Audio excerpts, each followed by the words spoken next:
ଗରୁଡ଼ ପୁରାଣ ଭାଗ 5 କର୍ମ ଅନୁସାରେ ଯାତନା ଭୋଗ।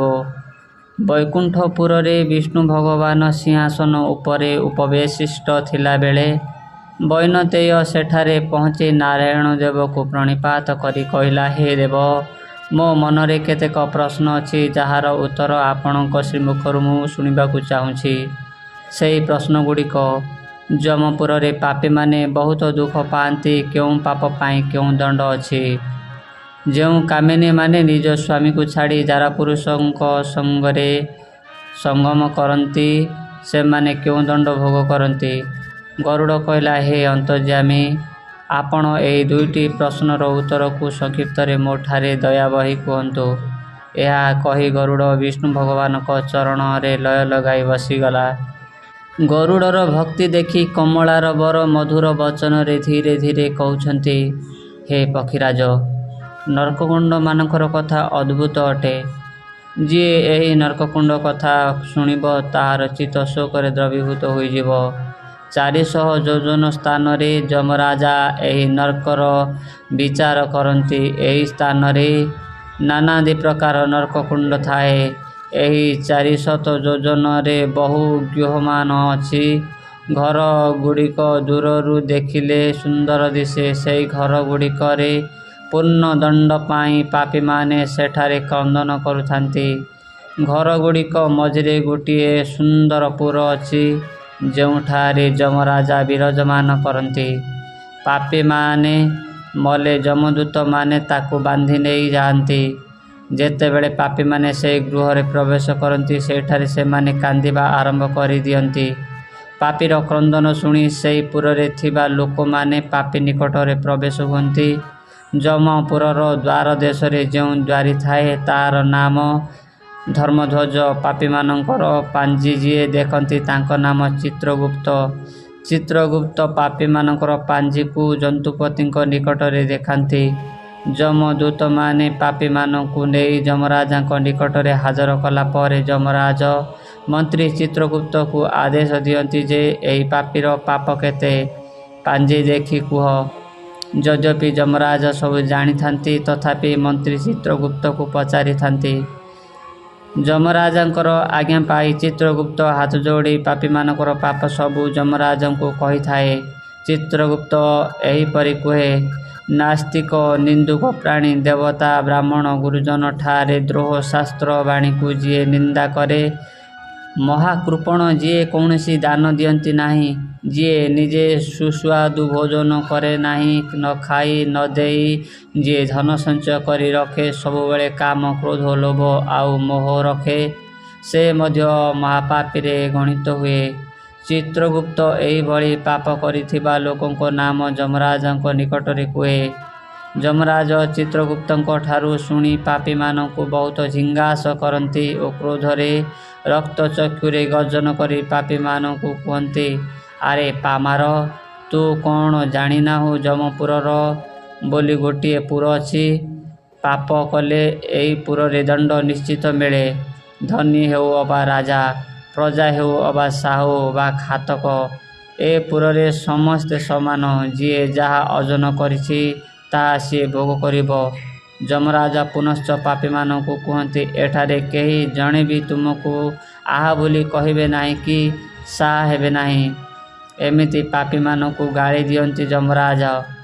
ଯମରାଜ ନିଜ ଦୂତମାନଙ୍କୁ ଚାହିଁ କୁହନ୍ତି, ଚିତ୍ରଗୁପ୍ତ ଜଣଙ୍କର ପାପ ମାନ, ଯାହା କହିଲେ ସେହି ଅନୁସାରେ ଏହି ପାପୀମାନଙ୍କୁ ନେଇ ନରକ ଭୋଗ କରାଅ। ନାନାଦି ଦଣ୍ଡ ମଧ୍ୟ ଏମାନଙ୍କୁ ଦିଅ। ଯମଦୂତମାନେ ଯନ୍ତୁପତିଙ୍କ ଠାରୁ ଆଜ୍ଞା ପାଇ ପାପୀମାନଙ୍କୁ ବନ୍ଧନ କରିଥାନ୍ତି। ଗୋଟିଏ ଫାଶରେ ଦୁଇଟି ପାପୀକୁ ବାନ୍ଧନ୍ତି। ଏହା ପରେ ନରକକୁଣ୍ଡରେ ଜଳୁଥିବା ଅଗ୍ନିରେ ନେଇ ପକାଇ ଦିଅନ୍ତି। ଅଗ୍ନିକୁଣ୍ଡ ନିକଟରେ ଗୋଟିଏ ବୃକ୍ଷ ଅଛି। ସେହି ବୃକ୍ଷଟି ମଧ୍ୟ ଅଗ୍ନି ଭଳି ଜଳୁଥାଏ। ବୃକ୍ଷର ଉଚ୍ଚତା ଗୋଟିଏ ଯୋଜନ ଓ ତାହାର ଶାଖା ପ୍ରଶାଖା 5 ଯୋଜନ ପର୍ଯ୍ୟନ୍ତ ବିସ୍ତାର ହୋଇଥାଏ। ସେହି ବୃକ୍ଷରେ ପାପୀମାନଙ୍କୁ ଗୋଡ଼ ଉପରକୁ ଓ ମୁହଁ ତଳକୁ କରି ଯମଦୂତମାନେ ବାନ୍ଧି ଦିଅନ୍ତି। ତାପରେ ଲୁହା ବାଡ଼ିରେ ବାଡ଼େଇ ଚାଲନ୍ତି। ନାନାଦି କଟୁବାକ୍ୟ ଯମଦୂତମାନେ କହି ଚାଲିଥାନ୍ତି। ପାପୀମାନେ ଯେତେ ବିକଳ ହେଲେ ବି ଯମଦୂତମାନେ ଦୟା କରନ୍ତି ନାହିଁ। ବୃକ୍ଷ ତଳେ ଅଗ୍ନି ଜାଳି ଦିଅନ୍ତି। ପାପୀମାନେ ଅଧମୁଖ ହୋଇଥାନ୍ତି, ତାପରେ ନିଆଁର ତାପରେ ବହୁତ କଷ୍ଟ ପାଆନ୍ତି। ନିଆଁକୁ ସମ୍ଭାଳି ନପାରି ରକ୍ଷା କର ବୋଲି ରାବ ଦିଅନ୍ତି।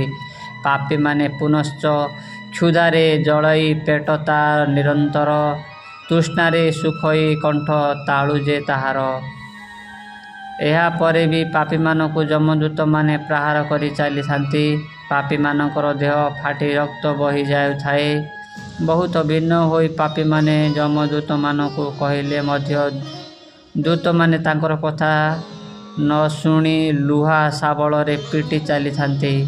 ସେହି ମାଡ଼ରେ ପାପୀମାନେ ନିଜର ଜ୍ଞାନକୁ ଭୁଲି ଯାଆନ୍ତି। ଯେତେବେଳେ ଅଜ୍ଞାନୀ ପାପୀମାନେ ହୁଅନ୍ତି, ଦୂତମାନେ ସେମାନଙ୍କୁ ଉପଦେଶ ଦେଇ କୁହନ୍ତି, ଆରେ ପାପୀ, ତୁ ନିଜକୁ କୁଳଧର୍ମ ଛାଡ଼ି କାହିଁକି ମନ୍ଦ ବୁଦ୍ଧି କରୁଥିଲୁ? କୃପଣପଣ କାହିଁକି ଦେଖାଉଥିଲୁ? ଏହିପରି କାହାକୁ ଗଣ୍ଡେ ଭିକ୍ଷା ମଧ୍ୟ ଦେଲୁ ନାହିଁ?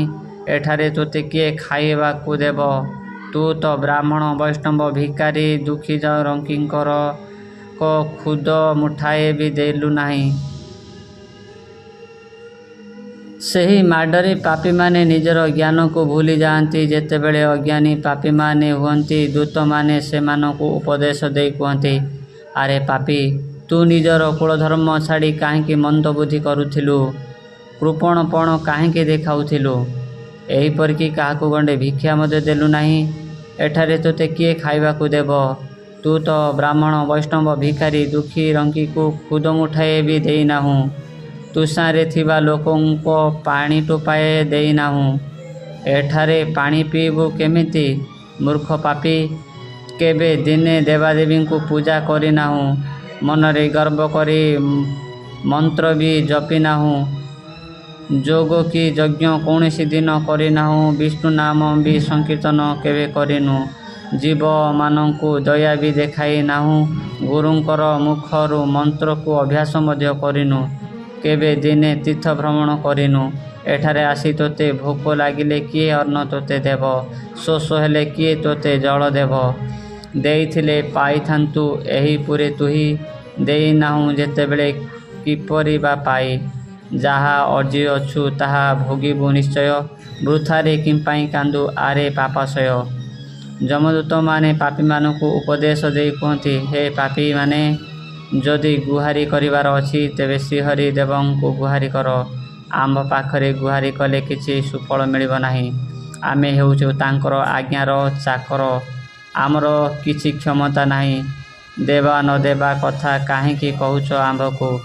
ଯଦି ତୁମ୍ଭେମାନେ ବିଷ୍ଣୁ ମନ୍ତ୍ର ଜପ କରିଥାନ୍ତ, ନାମ ସଂକୀର୍ତ୍ତନ କରିଥାନ୍ତ, ଯଦି ହରି ପାଦ ତଳେ ଭକ୍ତି କରିଥାନ୍ତ, ତାହେଲେ ତୁମେ କାହିଁକି ଏଠାକୁ ଆସିଥାନ୍ତ?